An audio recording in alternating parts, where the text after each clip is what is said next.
영국과 스페인이 노예 무역으로 약 300만 명이 넘는 아프리카 사람들을 노예 시장에 팔아서 식민지에 공급을 했습니다. 특별히 이 노예 무역은 미국의 방위산업처럼 대영 제국을 움직이는 거대한 경제권을 형성하고 있었기 때문에 누구도 이 노예 무역 손댈 수가 없었고, 아예 여왕으로부터 시작해서 전 영국 국회의회, 군인 장군들까지 건드릴 수 없는 거대한 경제적인 힘이었습니다. 이 노예 제도를 줄기차게 폐지하기를 주장한 사람이 있었는데, 영국 국회에 윌리엄 윌버포스라고 하는 유명한 국회의원입니다. 외모는 별 볼 일 없는 사람이었어요. 키가 160cm였으니까 아주 작은 키의 사람이었지만, 암살기도 암살하려고 하고 중상모략이 있는데도 무서워하지 않냐고 노예 해방을 위해서 150번이나 이렇게 의회에서 논쟁을 했습니다.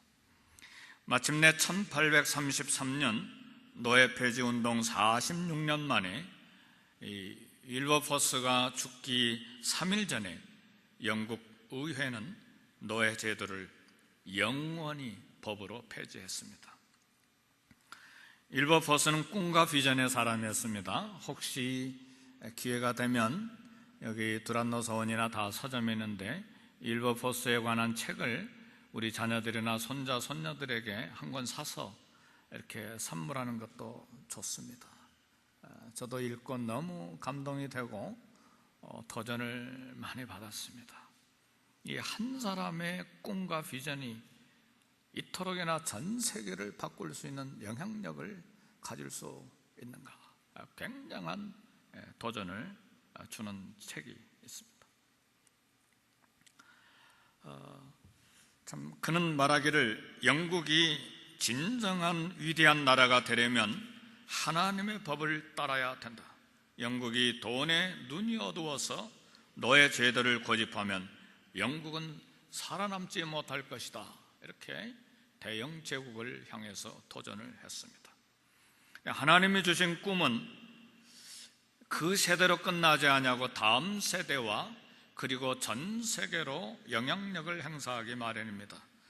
영국이 노예 제도를 법으로 영원히 폐지한 지 30년 뒤에 1863년 미국의 16대 대통령인 에이브러함 링컨도 노예 해방을 선언했습니다. 그리고 2년 뒤에 남북전쟁이 끝난 바로 그 해에 1865년에 미국도 노예 해방이 법으로 이렇게 헌법으로 비준을 하게 됐습니다. 그러나 노예 해방이 법으로 공포되었지만 하루아침에 다 이루어진 것은 아니었습니다. 노예 해방이 미국에서 이루어진 지 거의 100년이 지난 1955년도에도 미국에는 여전히 공중버스를 타면 백인이 앉는 자리와 흑인이 앉는 자리가 구별되는 인종차별이 남아 있었습니다. 여기에 별처럼 나타난 분이 흑인 목사님인 마르틴 루터 킹입니다. 이분이 꿈을 꾸기 시작했습니다. 인종차별이 없는 미국을 만들겠다고 하는 비전을 갖기 시작했습니다. 비폭력 전술로 인종차별을 깨뜨려 가면서, 그리고 흑인에게도 투표권이 있어야 된다는 것을 주장하면서 수많은 흑인 권리를 확장해 나갔습니다.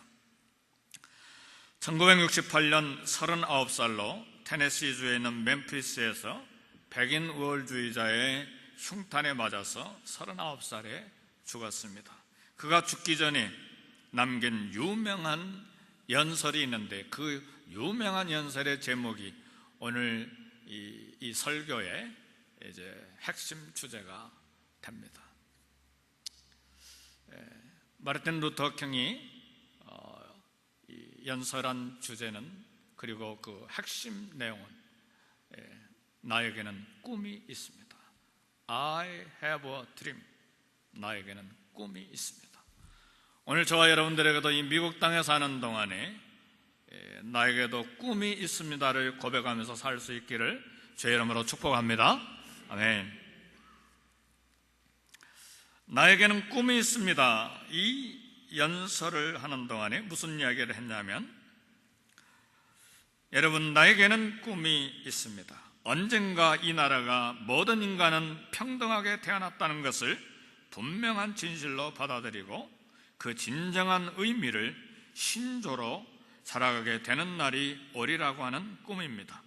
언젠가는 조지아의 붉은 언덕 위에 예전에 노예였던 부모의 자식과 그 노예의 주인이었던 부모의 자식들이 형제처럼 식탁에 함께 둘러앉는 날이 오리라고 하는 꿈입니다.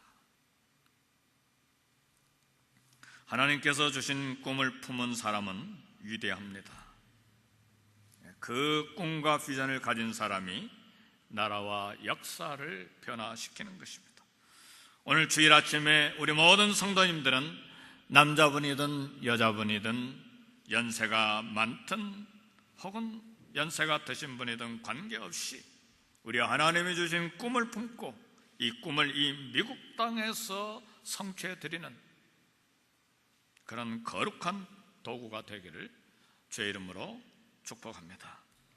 바울의 마음속에 이제 새로운 이 변화와 새로운 꿈이 생기기 시작했는데, 바울은 당시에 세계의 중심지였던 이 로마를 방문해서 거기에서 복음을 전할 꿈을 꾸었습니다. 로마를 향한 비전, 로마를 향한 꿈을 꾸게 됐습니다. 오늘 사도행전 19장 21절 말씀 보면, 이 일이 있은 후에 바울이 마게도냐와 아가야를 거쳐 예루살렘에 가기로 작정하여 이르되 내가 거기 갔다가 후에 로마도 보아야 하리라. 바울이 마게도냐와 아가야를 거쳐서 예루살렘을 방문한 다음에 바로 로마로 갈 계획을 세웠습니다. 바울이 로마에 대해서 눈이 열린 것은 사역에 대한 눈이 확장이 된 것입니다. 어떤 분이 인생이라고 하는 것은 눈을 뜨는 것이다. 오늘 저와 여러분도 눈이 떠야 되고 눈이 열려야 합니다. 가정에 대해서든 자녀에 대해서든 우리 교회를 향한 비전과 꿈이든 혹은 비즈니스에 관한 것이든 눈이 열려야 합니다. 어릴 때는 보는 세계와 보는 시야가 아주 작고 한계가 있어요. 젖먹이 어린아이에게는 엄마의 젖가슴이 세계 전부예요. 그것밖에 보이지 않아요. 한계와 시야가 작고 한계가 있는 모습이죠. 조금 더 크면, 이 어린아이가 조금 더 크면 자기 또래의 또 다른 아이들이 존재하는 세계를 발견합니다. 조금 크면. 그러나 더 성숙하면 국가의 존재와 세계의 존재를 인식하게 되는 것이죠. 우리 모두 자신에 대한 눈이 열리고 이웃에 대한 눈이 열리고 하나님 나라 확장에 대한 비전의 눈이 열려야만 합니다. 예수님을 위한 그리고 주님 나라에 대한 눈이 열려서 꿈과 비전을 소유하기를 이 아침에 원합니다. 바울은 하나님의 뜻에 대한 눈이 열렸는데, 바울이 생각하기에 자기의 사명은 오직 이 예루살렘과 유대인과 그리고 지금 에베소에서 사역하고 있는 이 아시아에만 관심이 있었어요. 그러나 어느 날 환상 중에 성령께서 아시아 선교를 멈추라고 3번이나 말씀하셨어요. 바울의 계획은 완전히 뒤집어지게 됐습니다. 성령께서는 바울에게 마게도냐 유럽 쪽으로 가라고 말씀하신 것이죠. 바울은 이 아시아에서 사역이 성공적이었는데, 그리고 계속해서 사역이 확장되고 있었는데 왜 마게도냐로 가라고 하는지 알지를 못했습니다. 고민이 됐을 거예요. 그러나 바울과 일행은 고민보다는 순종 쪽을 택했습니다. 사랑하는 성도 여러분, 고민이 될 때 순종 쪽을 택하실 수 있기를 저 이름으로 축복합니다. 고민이 될 때에 바울 일행은 고민보다 순종하는 쪽을 택했는데, 순종할 때 눈이 열렸어요. 우리의 계획이 어긋나거나 막힐 때, 사랑하는 성도 여러분, 그것이 막힌다고, 그리고 어긋난다고 잘못된 것이 아닐 수가 있습니다. 오히려 하나님의 계획에 대한 눈이 열리는 기회가 될 수가 있습니다. 하나님은 바울이 예루살렘만 보는 것이 아니라, 그리고 안디옥과 아시아만 보는 것이 아니라 로마와 세계를 보기를 원하셨습니다. 그래서 바울은 아시아 사역을 중단하고 순종해서 유럽으로 건너갔을 때 하나님 마음을 보는 눈이 열리게 됐어요. 하나님 마음 안에는 헬라인과 그리고 야만인과 그리고 전 세계 사람들이 하나님의 마음에 담겨 있는 것을 발견하게 됐습니다. 그래서 오늘 이 아침에 하나님께서 오늘 저와 여러분들의 눈을 열어주시기를 기대하고 이 말씀을 선포합니다.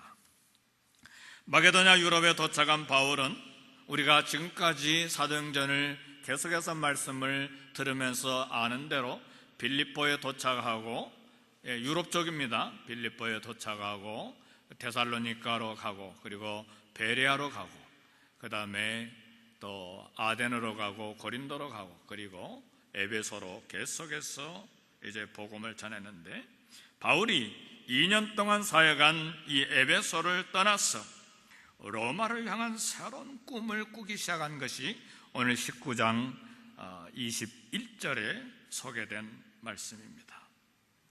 사랑하는 성도 여러분, 바울이 마게도냐를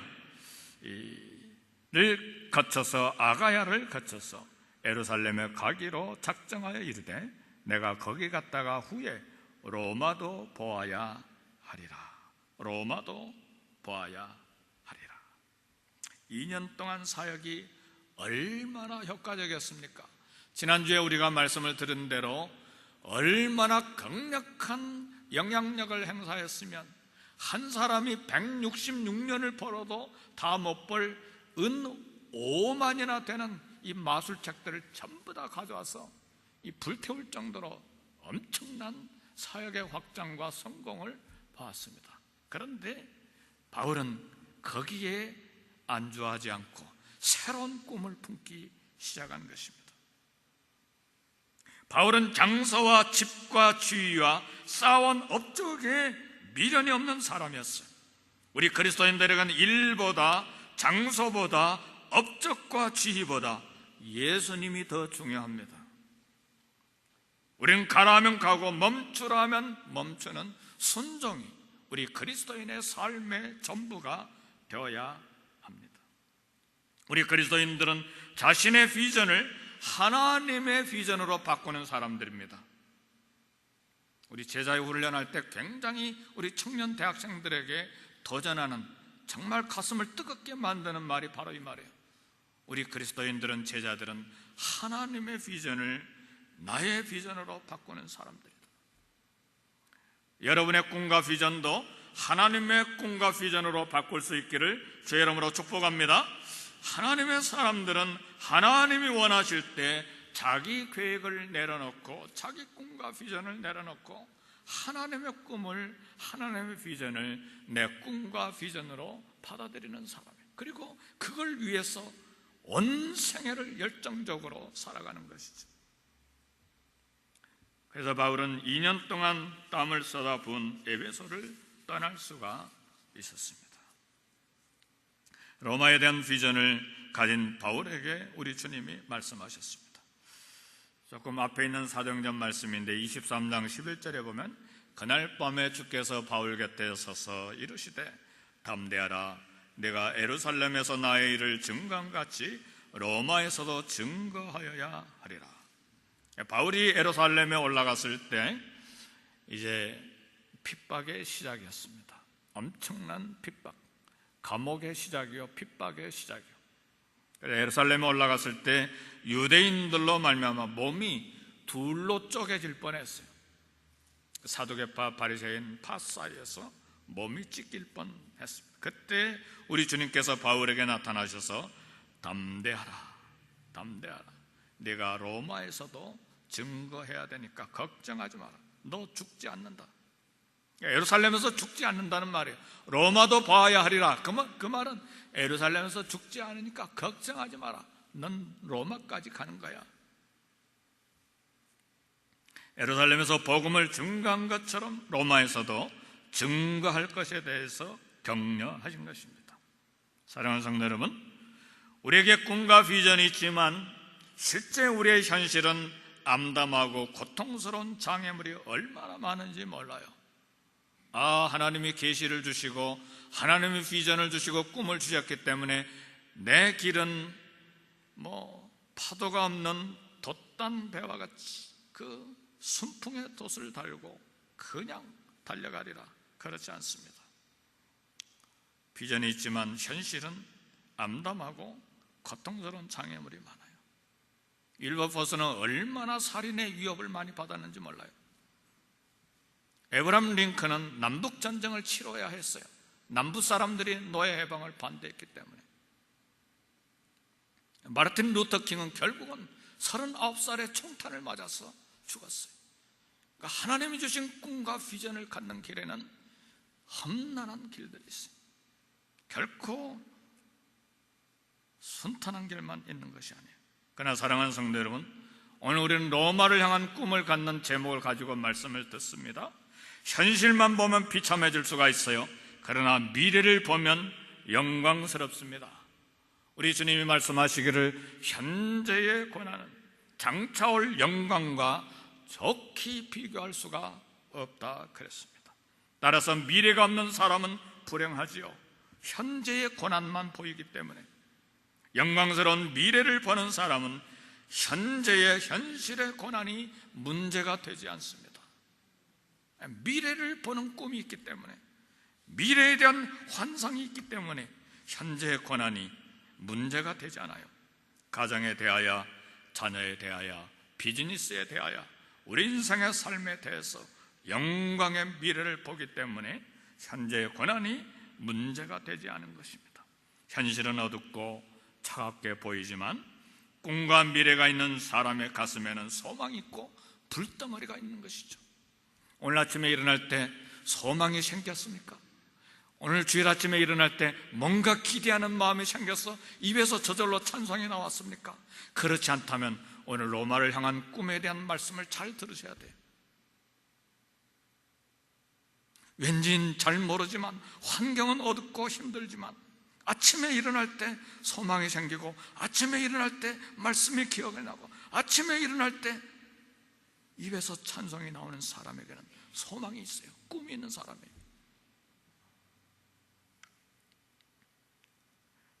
바울이 죄수들과 함께 탄 배가 로마를 향해서 가다가 유라굴라 광풍을 만나서 10나흘간이나 2주 동안이나 밥도 먹지 못하고 200수십 명이나 되는 죄인들과 군인들과 함께 막 사경을 헤맸어요. 해를 못 본 지가 벌써 1주일, 2주일이 다 된 거예요. 별도 보지 못하고. 그러나 로마를 향한 꿈과 비전이 있었기 때문에 바울은 죄수들과 군인들에게 걱정하지 마라, 걱정하지 마라, 우리 다 산다, 너희들 중에 한 사람의 생명도 잃지 아니한다. 이게 꿈과 비전이 있는 사람의 영성이요, 꿈과 비전이 있는 사람의 영적인 권위입니다. 이런 영적인 권위가 오늘 저와 여러분에게 있기를 주의 이름으로 축복합니다.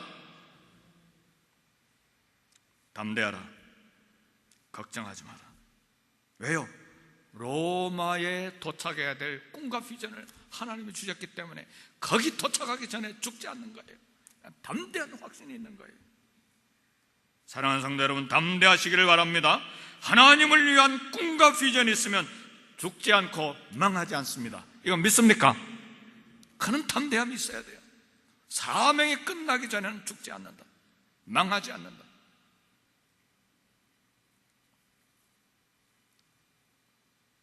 성도 여러분, 앞으로 몇 년을 더 살 수 있다고 기대하십니까? 한 번도 생각해 보지 못하셨습니까? 몇 년을 더 사실 수 있습니까? 짧게 남았습니다. 물론 여기 청년들 몇은 조금 더 죽음에 대해서 전혀 나와 관계없다고 생각하겠지만, 짧게 남아있지만, 그러나 그 말이 맞는 말인지 안 맞는 말인지 모르지만 매 3년마다 우리의 생명이 6개월씩 연장이 된답니다. 그러니까 80세로 계획을 세웠던 분들은 90세로 계획을 세우시고, 90세까지 살 걸로 계획하신 분은 100세까지 계획을 하셔야 됩니다. 제가 선교지에서 18년 사역했는데 남은 날수를 계산해 보니까요, 선교지 18년보다 더 엄청나게 효과적으로 굵게 일할 수 있겠다는 비전이 생겼어요. 선교지 18년은 몇 년간 언어 배우고 문화 적응하고 막 갈등하면서 일했는데, 지금은 조금 철이 조금 더 들었잖아요. 그러니까 조금 더 효과적으로 일할 수 있겠다, 이제 그런 꿈과 비전이 생겼어요.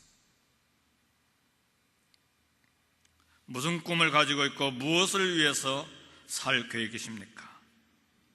먹고 입고 사는 것에 너무 목을 메고 살고 있지는 않습니까?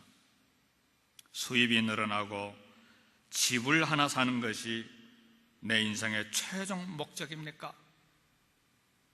너무나 작잖아요. 이것이 예수 믿는 그리스도인들의 비전과 소망의 전부입니까? 사랑하는 성도 여러분, 이 아침에 도전합니다. 우리의 인생 전체와 지식과 지혜와 경험을 다 쏟아 부을 꿈이 있어야 돼요.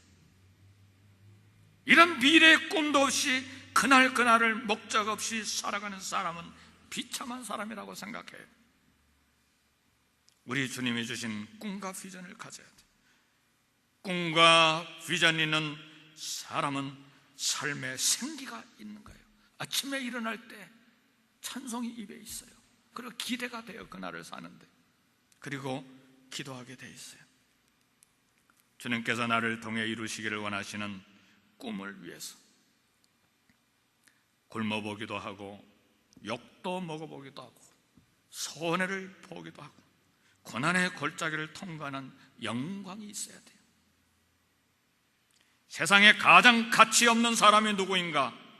세상에서 가장 가치 없는 사람은 한 번도 손해 안 보고 살려고 하는 사람이 가장 가치 없는 사람이에요. 언제나 자기 이익만 챙기고 사는 사람은 비참한 사람이라고 생각해요. 손해를 봐야 거기에 은혜가 있고 또 다른 기회가 오는 거예요. 내 시간, 내 돈, 내 인생, 이걸 두 손에 꽉 움켜쥐고 있어봐요. 하나님이 소낙비처럼 쏟아주려고도 받을 수가 없어요.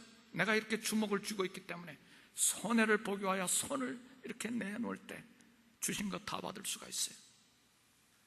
그리고 내가 손해를 볼 때에 내 손해 때문에 다른 사람이 이익을 보는 거예요.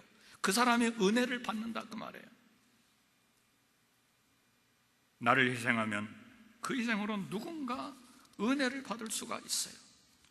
그것이 물질이든 자존심이든 내 시간이든 내 생명이든. 예수님께서 십자가에서 목숨을 버려 희생하였기에 오늘 저와 여러분들이 그 은혜를 받아서 살아나게 된 거 아닙니까? 2011년 2년 전입니다. 미국의 유명한 토크쇼 여왕 오프라 윈프리가 은퇴했습니다. 지금도 세계에서 가장 영향력 있는 1위로 첫 번째 영향력 있는 여성입니다. 억만장자이죠. 자선사업도 최고의 탑 수준에 있어요. 그러나 그녀의 과거는 그렇지 않았어요.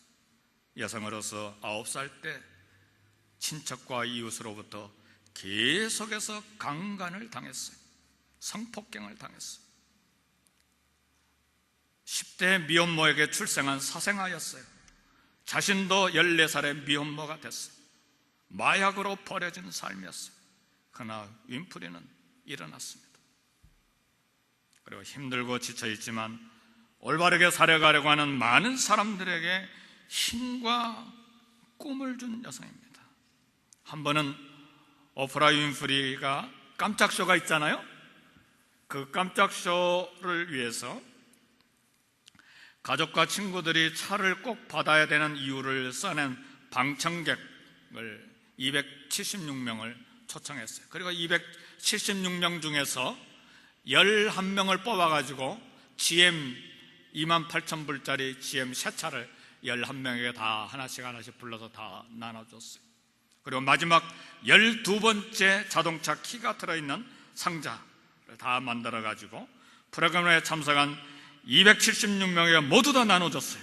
그러니까 12번째 자동차, 이 새 차, GM에서 주는 이 새 차를 받기 위해서 276명이 긴장을 가지고 내 상자에 그 키가 들어있는지를 열어보려고 할 때 방청소 276명이 다 부둥켜 안고 막 벌쩍벌쩍 뛰면서 막 감격의 눈물을 흘렸는데 276명의 상자 안에 다 자동차 새 키가 다 들어있었던 거예요.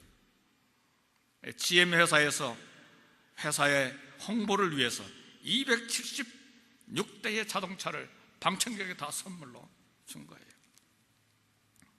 성도 여러분, 이때 오프라 윈프리가 정말 극적인 효과를 낸 도전의 말을 했어요. 여러분, 어떤 꿈도 가능합니다. 어떤 불가능한 일도 가능합니다.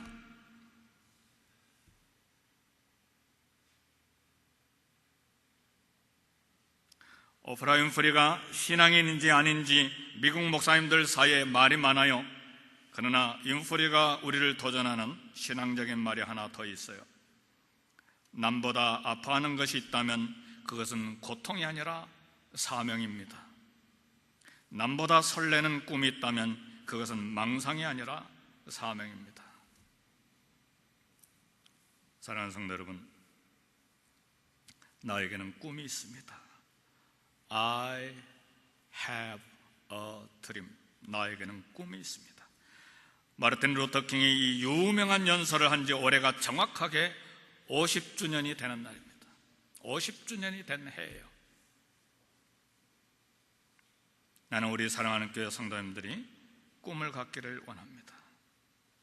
어린 꼬마도 젊은 세대도 연세 많으신 분들도 모두 다 꿈을 갖기를 소원합니다. 복음을 전하고 주님을 섬기는 일은 결코 낭만이 아닙니다. 꿈을 가진 자에게는 고난이 따르지만 비교할 수 없는 영광도 있어요. 안락한 삶을 선택하시겠습니까? 아니면 하나님이 주신 비전을 선택하겠습니까? 안정과 평안과 부유한 삶을 선택하시겠습니까?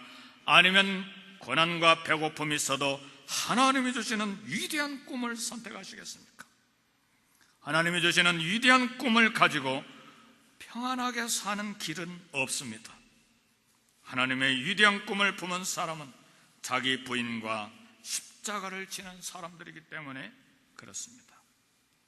교회 다닌 지 몇 년이 됐는가 그건 중요하지 않아요. 교회의 직분이 무엇인가 그거 중요하지 않아요. 우리의 삶이 얼마나 이웃에게 그리고 그 사회에 그 나라에 거룩한 영향력을 끼칠 수 있는가가 중요합니다. 따라서 이 아침에 로마를 향한 꿈을 갖되 나를 향한 하나님의 꿈을 발견하고 그 꿈을 성취하게 하여 내 삶을 거기에 다 쏟아붓는 저와 여러분이 되시기를 주의 이름으로 축복합니다. 우리 기도하십시다.